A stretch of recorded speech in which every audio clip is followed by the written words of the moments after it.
Казайын штраф жоқ деген да. Бүгін бар болып шығып қой. Қанша штраф бар екен? 42 штраф бар. Тексергенде шықпай атпайбы? Штраф төлегендер қандай тексеріп албайды? Тексеріп атады. Ояқ тұрсаң, біз 1000 сомдық айыптар бар, 3000 сомдық айыптар бар, 5500 сомдық айыптар, жана 7500 сомдық айыптар бар. Саламатсыздар, урматтуу көрүүчүлөр, биз азыр жол кыймылынын коопсуздугун камсыздоо башкы башкармалыгынын имаратына келдик. Бул жерде чет өлкөлүк номерлүү унаалардын айып пулдарын төлөтүү иш-чарасы өтүп атат. Демалыш күндөрү дагы иштеп атышат. Бул жерде ар кандай маселелер бар. Айып пулдар 100 миңдеп өтүп кеткендери бар. Мурдак кожоюндары ошол мыйзам бузуп, жол эрежесин бузуп, анан азыркы кожоюндар төлөп аткандары бар. Иши кылып баардык процесстерди сиздерге чагылдырып беребиз. Стоянкада дагы бир топ унаалар турат, аларды да көрсөтүп беребиз. Канча штраф бар экен? 42 штраф бар. 42 штраф экен. Акчага канча чыкты? Акчасын айтпай атпайбы? 1000 сомдон болгондо эле 42 миңде турабы? Анын жарымы 5000. 70% 15 күн ичинде төлөсө мүмкүнчүлүк бар, арзан төлөгөн. Арзан төлөгөн. Хотя бы предупреждать этип коюш керек болчу да. Азыр машина стоянкадабы? Стоянкада. Жөн эле без нарушения стоянкага тыгып койду. Без предупреждения. Ал силер кылган теги мыйзам бузууларбы же мурдак кожоюну мүмкүн? Силер машинаны качан сатып алгансыздар? Ал аренда алмашты. Арендабы? Такси. Аны мурдак кожоюн төлөш керек турабы? Аны ким төлөйт? Аны мурдан кожоюн төлөйт. Бирок аны мен да нарушением бар да. Точно билбейм да, числосун да айтпай атат, суммасын да айтпай атат. Паспортуңа алып кел, паспортуңа жазып бер. 4 ай болду. Значит, 4 ай мурда дагы бир айдаган ал болушу мүмкүн. Анын штрафтары ошону надо разобраться. Азыр алып келсең, баарын сенин атыңа жазып беребиз дейт. Төлөйсүң. Сиз өзүңүздүн атыңызга болгон штрафтарды төлөйүн деп келиптирсиз азыр, өзүм атыма болгон төлөйүн десем бербей атпайбы? Без предупреждения эле алып салышпадыбы машина? Негизичи чет элдик номер менен жүргөндөр кээде мисалы нарушать этип калышат го. Сиз да ошондой кыласызбы? Кылгам да. Ошондой кылгансызбы? Кылгам да. Азыр өкүнүп атасызбы ошондо? Өкүнүп атам. Бирок все равно надо было предупредить. Алдын ала, Алдын ала айтып коюш керек болчу да. Стоянкага тартылат же 1 ай время бериш керек болчу, штрафтарды төлөп койгон. Жөн эле спонтанно эле алып койбойчу. Урматтуу көрүүчүлөр, биз азыр биринчи кабаттагы чет өлкөлүк номерлерди текшерген жерге бардык. Ал жерде да ушундай кезек күтүү бар болчу. Эл көп. Азыр экинчи кабатка чыктык. Бул жакта дагы эл көп. Операторлар демалыш күндөрү иштегенине карабастан бул жерде кезек күтүү абдан көп болуп атат. Чындыгында Кыргызстанда чет өлкөлүк номер менен жүргөн унаалардын саны бир 40-50 миң тегерегинде деп айтып жүрүшөт. Штраф деген баарыбызга жакпайт. Штраф чоң аябай. Аны төлөй албайбыз чындыгында. Негизи элдин ою штрафты азайтыш керек. Штраф аябай көп. Мисалы, бир адам айына бир 20 миң сом алса, штрафтан бир 5-6 жолу төлөгөндө ошонусу ыргып кетет, 20 миң сом калбай калат. Аны уже сатып алды да, жергиликтүү тургун.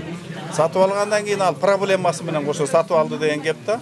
Аны текшерип туруп алыш керек болчу. Текшертпей алдыбы, анда текшере албайт экен, алып аткан адам текшере албайт. Бул эмеле чыкпаса мурда жок болчу да. Базадан текшергенде чыкпай атпайбы? Штраф төлөгөндөр кандай текшере албайт? Текшерип атат. Ояк турсаң, биз мисалы российский номерди ала турган болсом, текшергенде база карчектен чыкпай атпайбы базаданчы? Ошон үчүн чыкпайт экенде алып атат да. Алгандан кийин проблема бияктан возникать этип атпайбы? Ошол маселени чечиш керек болчу да, заранее. Биз чтобы чыга турган чет өлкөлүк машиналардын номерлери дагы биз сатып ала турган болсок, чыгыш керек болчу. Ошого жараша мен дагы ошол машина аламбы, албаймбы деген маселе жараламакта. Азыр келип бияка жаңы эс төлөп отурабыз. Ошондой болот. Сиздики ошондой болуп атабы азыр? Ооба. Мурдак кожоюнуна чалып төлөп кой деп элесизби? Таппайсың да, аны каяктан табасың? Сатты кетти деп коет, акчасын алды. Сиздики мисалы канча штраф экен? Бөлөдө айтпайлы, 30 канча миң. 30 канча миң? 30 канча миңге түшүп атыпсыз азыр, жок жерге. Ошол маселе чын эле оор болот эле. Булар келгенине туз берип коет экен да. Ооба, ошол биз текшерип алып атканда, мисалы үчүн российский номер. Сиз мурда машинаны алып атканда бир текшерип бердиңиз беле? Жок, текшергенбиз, бирок бияка келип текшергенбиз эмеспиз да. Эмеден эле текшерип алганбыз. Карчектен чыкпайт да. Чыкпайт, анан безопасный городко түшпөйт деген ойлор болгон да. Ошо негизинде эле алып эле айдап жүрбөй бар элечи. Бир эле мен эмес. Желге да туура маалымат жетсе анткени дагы эле сатып атат да базарда. Ой, штрафы жок деп сатып аткандар бар да. Ошо эл алданып калбасын деп сизге окшотчу. Жакшыраак. Ошонун бир база болсо, ошону текшерип ала турган мындан кийинчи. Азыр чет өлкөлүк номерлүү унааларды текшерүү жүрүп атпырды азыр, аныктап атасыз.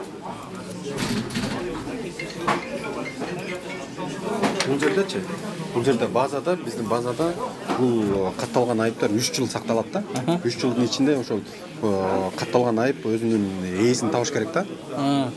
3 жылда табылбаса архивге кетет.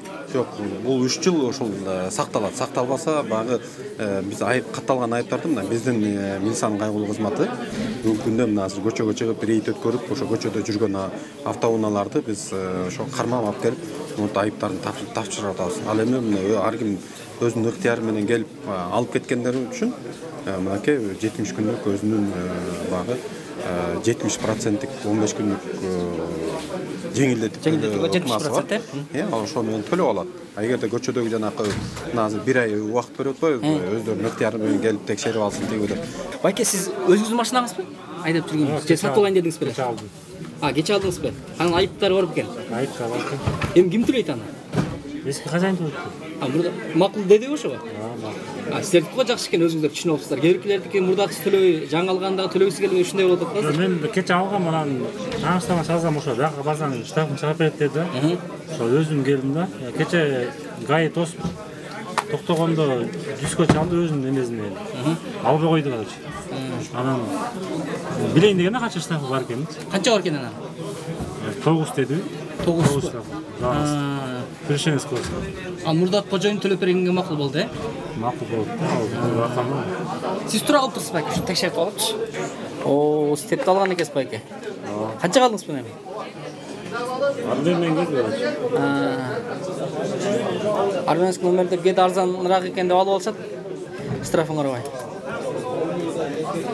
Ошо кече хозяин штраф жок деген да. Бүгүн бар болуп чыгып атпайбы? Чалдыңыз? Чалдым мен азыр. Штрафын төлөп ошого да бересем бар да. Болду бербейм дедим. Сиздики ультиматум койгонго мүмкүнчүлүк бар турбайбы?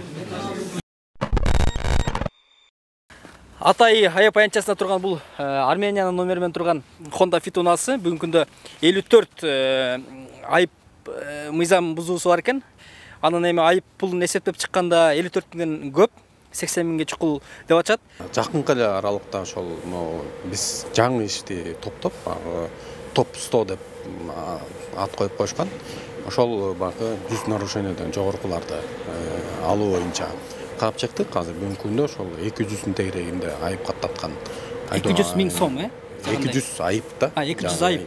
Сому канча, акчасы канча? 200 айып, бул 1000 сомдук айыптар бар, 3000 сомдук айыптар бар, 5500 сомдук айыптар жана 7500 сомдук айыптар бар да. 200 миңден көп экен да ошондо. Анан бул эми бул колуна алган күндө 15 күндүн ичинде бул 70% арзандатуу менен төлөйт да. Мисалы үчүн 200 нарушениени эсептегенде эле 200 миң да.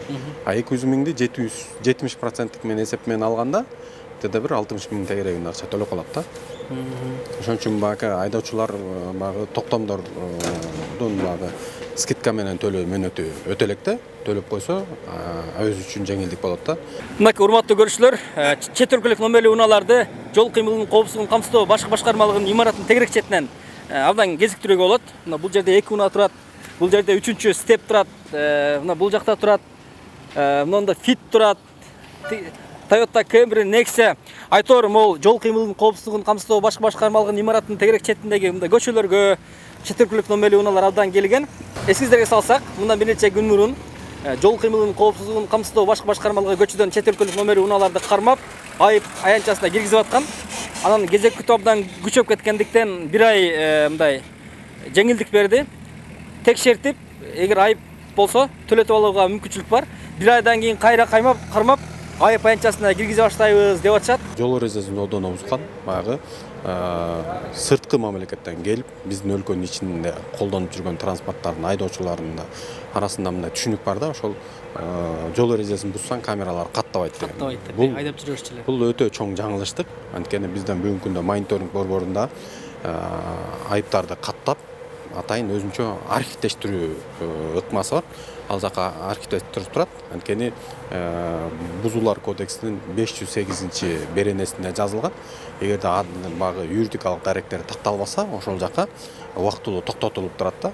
Россиядан аябай чирик дагы унаалар келген да.